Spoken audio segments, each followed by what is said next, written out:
In Baltimore, since are the Houston Oilers or the Houston Astros or anything Houston related, including where I spent 10 days during a Super Bowl week back in January and February, is seeing this guy. He is one of the men, the myths, the legends of the Houston Oilers, and covering all things football in the Houston area for 38 years now at the Houston Chronicle. We welcome him back on, and it was good to see him in Baltimore on Monday night. John McClain, of course, joins us from the Houston Chronicle, and you can follow him on Twitter at McClain_on_NFL. John, did this one play out the way maybe you would have seen it if you would have been predictive? I mean, in some ways it did for me, straight through on Monday night.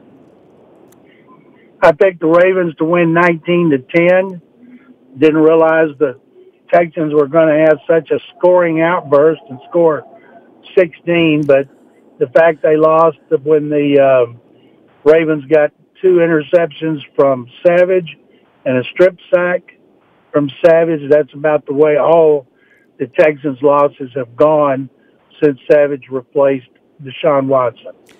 I guess, the backside of the Astros winning and the Rockets doing well and all that stuff, the Texans have almost become number 3 around there, and part of it is there's not a lot of hope. I mean, you're a very, very astute football guy. You write about this. I feel it like in your tone I have felt over the last 5 years following you on Twitter when you feel like there's something exciting, and you're incredibly morose when things are bad to some degree, gauging the real temperature of what's going on.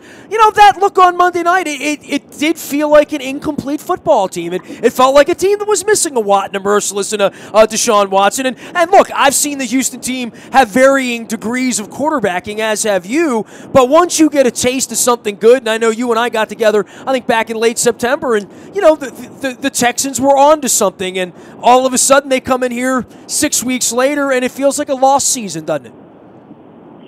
It is a lost season. Bill O'Brien will have his first losing record. They've been 9-7 in each of his 3 years. Then they finally solved their quarterback issue, and then Watson gets hurt. Watson was on a pace to throw 43 touchdown passes. They averaged 39 points in his last 5 starts, 34 in his 6 starts.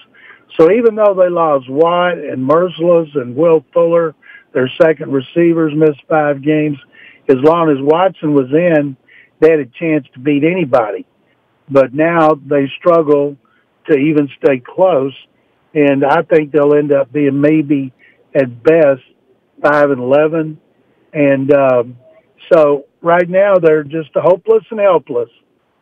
Well, you always talk about your passion for the Astros with me, and, obviously you got a Baylor thing going on, and we have a friendship that we've had for a number of years here, but I did sense your enthusiasm for the Texans in wading through all the Oilers stuff and the era where Love You Blue could win, all of those Warren Moon teams that I love so much, and where our relationship began with John Stedman 30 years ago, and those teams could have won, then you're not even in the league, right? I mean, that's something we have around here, and I'll get to the fan base and all that stuff, at the end of the conversation, and how these two cities are sort of married from having lost franchises. But, I mean, I remember when Burt Jones went down around here, we had no chance to win, like, ever. The year Flacco got hurt here a couple years ago, we weren't very good, but you've been waiting around there for something that is good at all, that you could honestly put the McClain stamp and say, this is a team that can win a real championship, not some joker team that's going to win 10 games and get bounced out by a much better New England team or a much better Pittsburgh team or a much better Ravens team, which you've seen that happen. But there is real reason to be optimistic around there because of the Watson thing, because you did get a little taste of that, right? When they lost to Seattle 41-38, and Richard Sherman said Watson played better against them than any quarterback had in his 7 seasons. And I watched him, and I thought, this is the first time I've ever thought the Texans would have a chance to go to the Super Bowl. Didn't know when. They need to build a better offensive line. They need 4 new starters, as you saw Monday night, and they need help in their secondary, but they need their injured players back. But I think with Watson, they do have a chance to go to the Super Bowl the next 2 or 3 years. John McClain joining us here. He was in Baltimore on Monday night for Monday Night Football. He, of course, has covered the National Football League, the Houston Oilers, the Houston Texans, when they didn't have a team there, the whole deal for many, many years now. You can find him, McClain_on_NFL. This portion of our WNST programming brought to you by our friends at Compass Point Golf Course in Pasadena. It is the best place to play this fall and winter. Get on down there. And, of course, Robert Kennedy will be joining me for a bunch of local college basketball chatter this week as well. CompassPointGolf.com. John, for you with the Ravens side of this thing and Terrell Suggs, I want to lead you down the river of your NFL and Pro Football Hall of Fame voting position. And I mean, I think it goes without saying Ray Lewis will be getting into the Hall of Fame when we see each other again in Minnesota in 8 or 9 weeks, whenever that is. But Terrell Suggs is one of those guys that, I've watched this here, and if you would ask me 2 years ago, I'd say Hall of Very Good. A guy maybe you can talk about, for sure you can talk about, but I don't know that he would ever get, sort of an overwhelming support. I got to tell you, after Monday night, John, if I'm in that room presenting sometime in the future, 6, 7, 8 years from now, and I have to make a case for Terrell Suggs, I just break out the film from Monday night and say, hey, McClain, you were there. What did you see? I mean, at this point in his career, for him to be doing this is a bit of an exclamation mark that, quite frankly, and I've seen every play he's ever played in, I didn't see this coming, this second act of his career at this level. This has been very, very impressive, John. First of all, Nestor, you're right about Ray Lewis. Ray will be first ballot enshrinee, so you can make your plans to be in Canton on the first weekend of August. And Suggs, I think the fact that Suggs has overcome those 2 ruptured Achilles and been able to play at a high level at 35. You don't see pass rushers playing at a high level at that age. And I think that he will get serious consideration for the Hall of Fame. I also think that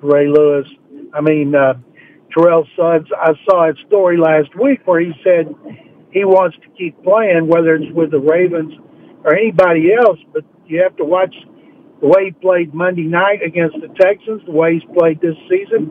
He's still a big-time pass rusher, and they're in such demand. I would imagine that if something happened and the Ravens didn't bring him back for cap purposes, he would have multiple teams interested in him, especially even if it was just as a situational rusher, because he can still get the quarterback.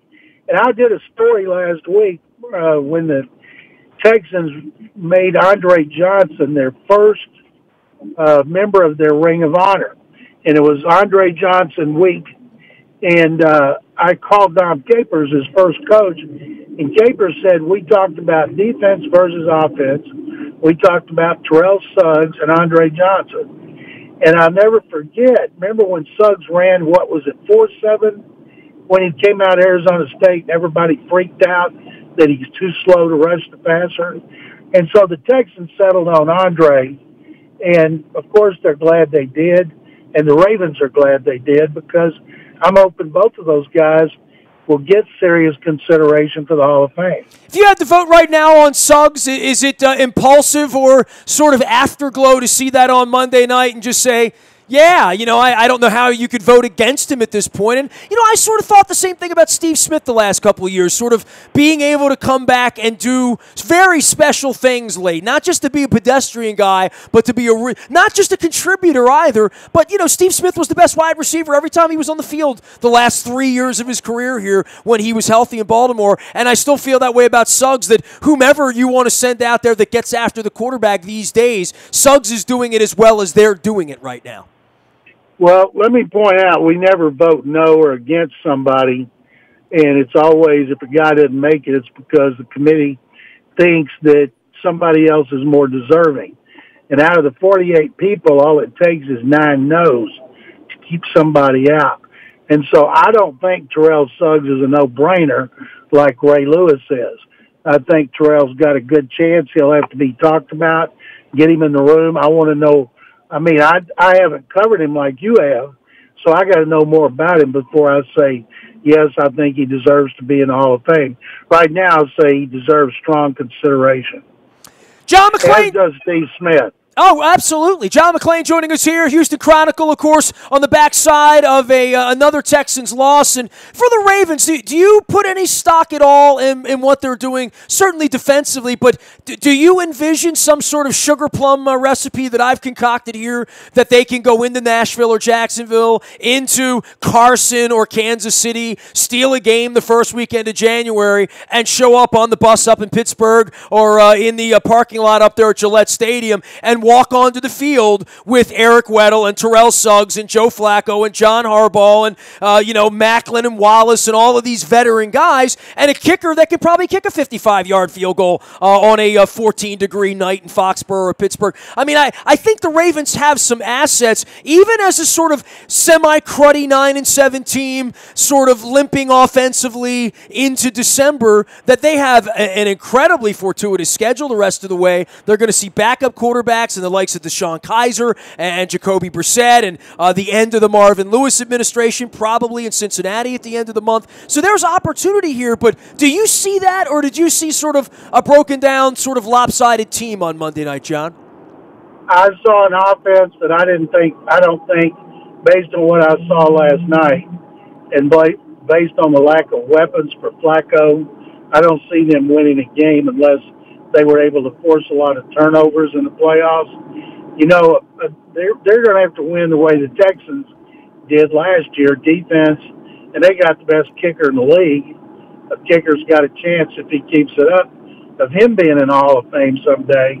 And so they've got great kicker. They've got a great kicking game, great defense, but it's going to be one of those things where if they play like last night, the best thing the offense did was not turn it over, while the Texans turned it over 3 times. But some of those bad quarterbacks you're talking about, yeah, they can beat anybody. But boy, the way they don't score much, and Flacco struggles to throw the ball down the field, I don't see them winning a playoff game on the road. For the rest of that division there in Jacksonville and Nashville, I know you do a bunch of radio still up in Nashville where the Oilers set up home 2 decades ago. For those two teams, it really is a Jekyll-Hyde thing, and that's probably part and parcel of being young, right? I mean, one week the Jaguars are beating the Ravens 44-0, and the next week they go out to Arizona and they can't get out of their own way. First of all, Mark, it's about, Nestor, it's always about the quarterback. Bortles is inconsistent. Most people don't think the Jaguars can win a playoff game with Bortles. Their defenses play great, but they go to Arizona and they get beat by a team the Texans just beat by 10. And with the Titans, I watched their game against the Colts. They're getting beat 16-6 in the third quarter, and a Colts running back fumbles on his 2 for an easy touchdown. Titans have not run the ball as well as last year. Their offensive line has not played as well as last year.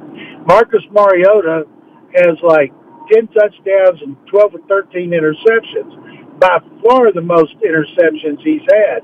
And I don't know what the issue is with him, but he's capable of having a big game, but he's capable of multiple interceptions as well. So at this point, the Texans on the road, so the Texans might be able to play spoiler for somebody like Tennessee or Jacksonville, or they could get swept by the Jaguars and split with the Titans. But I'm just until the quarterbacks play well and stay healthy, I think this division's still not very good. They're not going to do anything in the playoffs. As you know, Nestor, it's a 2-team race in the AFC. It's going to be Pittsburgh and New England playing 2 times, in Pittsburgh in 2 weeks, and again in the playoffs. John McClain joining us here, McClain_on_NFL, and of course out at the Houston Chronicle for 4 decades, was at the game with us on Monday night. John, 2 things that jumped out at me from your side of the ball, and obviously Tom Savage, nothing special there, but what's left after the injuries to Merciless and Watt and Watson were Clowney and Hopkins, really special players, and you're getting a chance to watch those guys, sort of begin the parts of doing something special, that if there's going to be a championship around there in the next 24, 36 months, they're going to be contributors to that.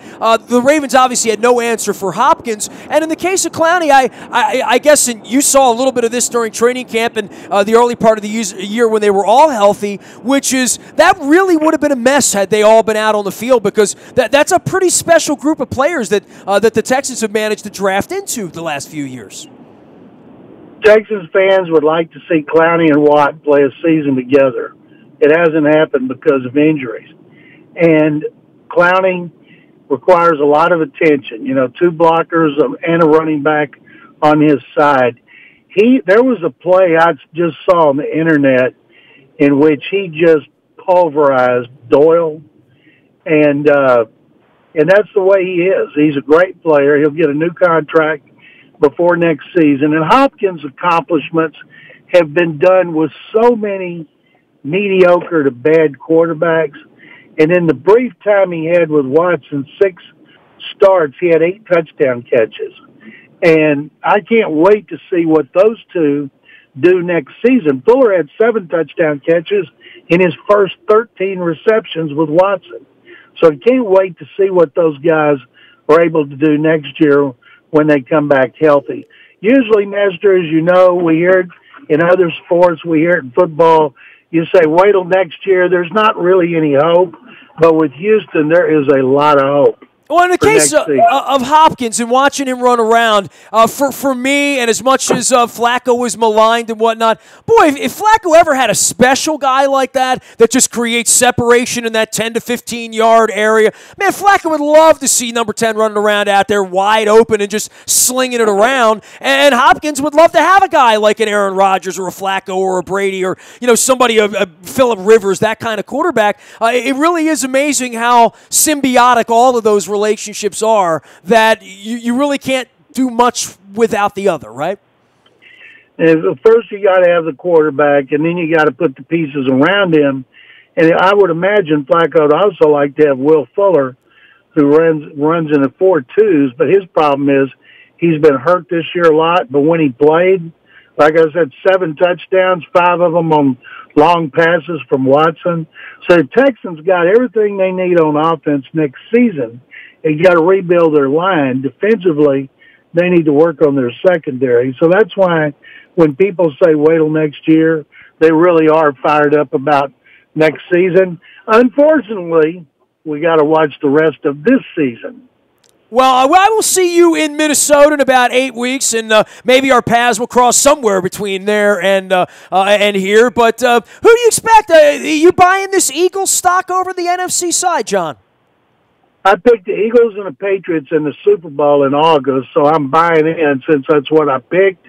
And, yes, I am. I think a Final Four, Pittsburgh, New England, and New Orleans and Philadelphia, I think would be great. As much as I like Case Keenum personally, I got to see him do it over the course of the season to take Minnesota as a legitimate Super Bowl contender. I think the Rams are a little too young, but it's fun. NFC is so much better than the AFC right now. Tell me something about Case Keenum other than how he beat us coming out of a tree down there a couple years ago, but what he's doing up in Minnesota. It's very, very hard to be Kurt Warner, to be that guy who was the lifer backup end of the bench guy. I remember Chris Chandler came on great late in his career and whatnot, but even Warren Moon running around up in the Canadian Football League. It's hard to sort of shed that and shed that backup to the backup thing once you become a starter and keep that job. It's hard for Alex Smith, and he's the #1 overall pick, to be considered a Super Bowl, candidate. So, a part of it's pedigree, but part of it is once you've run scout squad for a couple of years, you're sort of thought of as being that guy, right? It's almost like people are waiting for him to have a bad game, throw a bunch of interceptions so Mike Zimmer will play Teddy Bridgewater. The fact is Bridgewater didn't play anywhere near as well as Keenum's playing right now when he was healthy.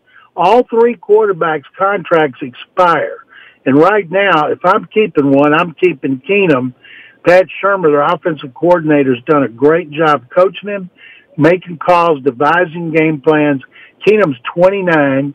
He's been with the Rams twice and with the Texans. Anybody could have had him. He signed 1 year, $2 million. And I'm just guessing Minnesota's going to do what it takes to not let him get away. He is John McClain. He is stuck in traffic in Houston. He is McClain _on_NFL out on Twitter. Hundreds of thousands follow him, and you should too, at the Houston Chronicle for 4 decades. John, it was short, it was sweet, in and out of Baltimore Monday Night Football. Before I let you go, talk to me about the fans and your look at 30,000 empty seats inside of our ballpark on Monday night. I have been all over this on social media. I don't feel like dedicating the whole format on my radio side to that, but I am going to write a column about it.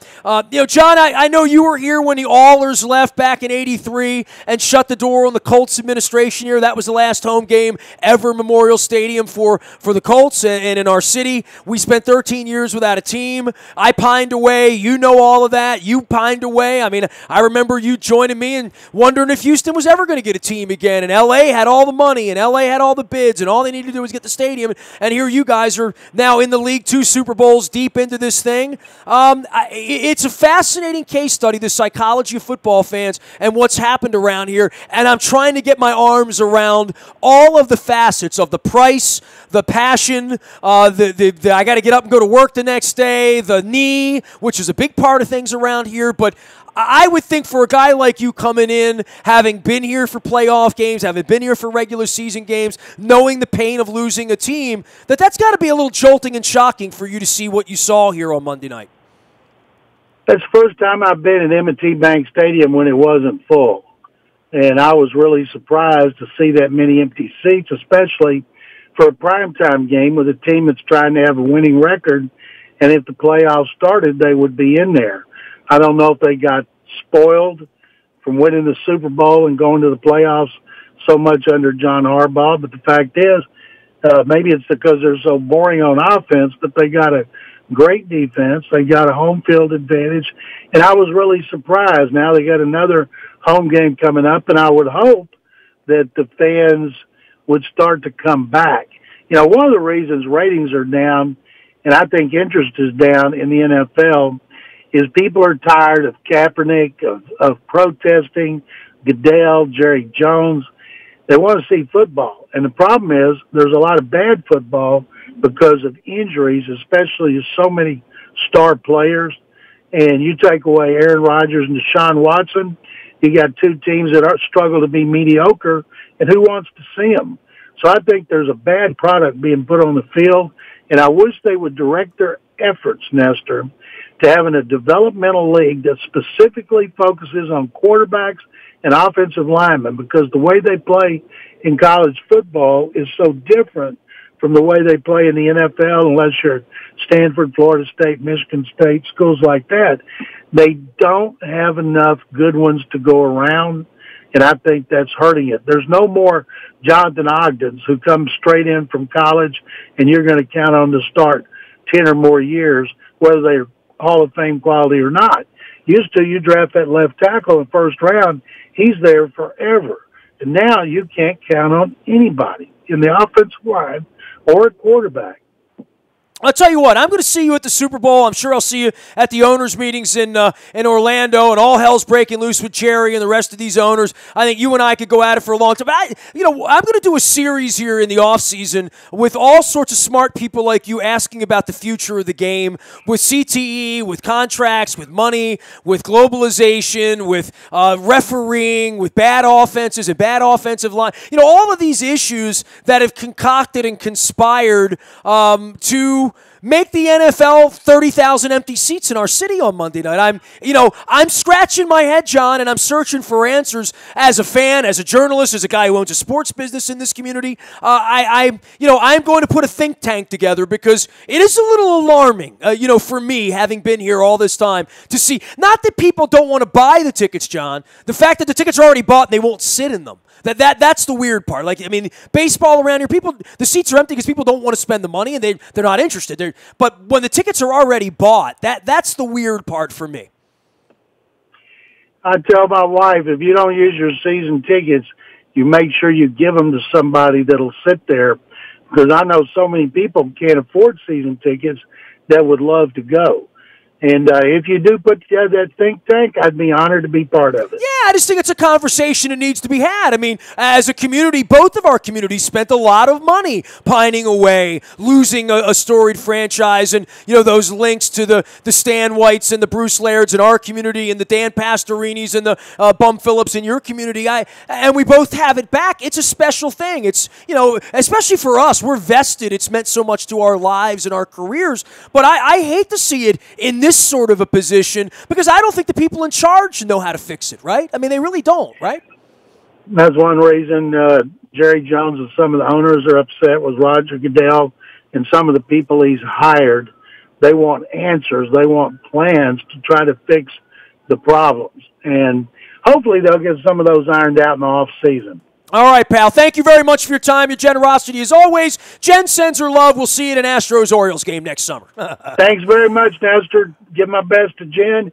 Merry Christmas. Merry Christmas to you. McClain _on_NFL. He is John McClain, the man, the myth, the legend, the general. He's covered the NFL for the Houston Chronicle for 38 years. He was in Baltimore on Monday night. Always a pleasure to have him on the program. Picking it up around here is what we're trying to do. I'm out in the BuyAToyota.com audio vault 24 hours a day from anywhere in the world on your mobile device by downloading the TuneIn Radio app. We do come in crystal clear from wherever you happen to be. Our morning newspaper delivers to your email inbox free of charge each and every morning at 7 a.m. It is digitally delivered to you, courtesy of our friends at PlanetFitness.com, where it's still $10 a month, and there's never any commitment. It's Planet Fitness, the lunk alarm, and judgment-free always. Last but never least, breaking news this week in the short week, getting ready for the Detroit Lions. First and foremost, brought to you by Coons Ford, Security Boulevard. And, of course, Dennis will be here on Thursday driving you home. It is the SSV, the Sunday Sports Voice, now heard on Thursdays here from 3 until 5, getting you ready for the weekend. I'm out on Facebook, Twitter, LinkedIn, Snapchat, Instagram, streaming live on our Facebook, as well as our YouTube WNSTV channel. Nasty at WNST.net finds me. I am, much like Mr. Angelos, a very available individual, and I prefer praise to criticism, but I've heard it all. I am Nestor. We are WNST.net, AM 1570, and WNST Towson, Baltimore, and we never stop talking Baltimore sports.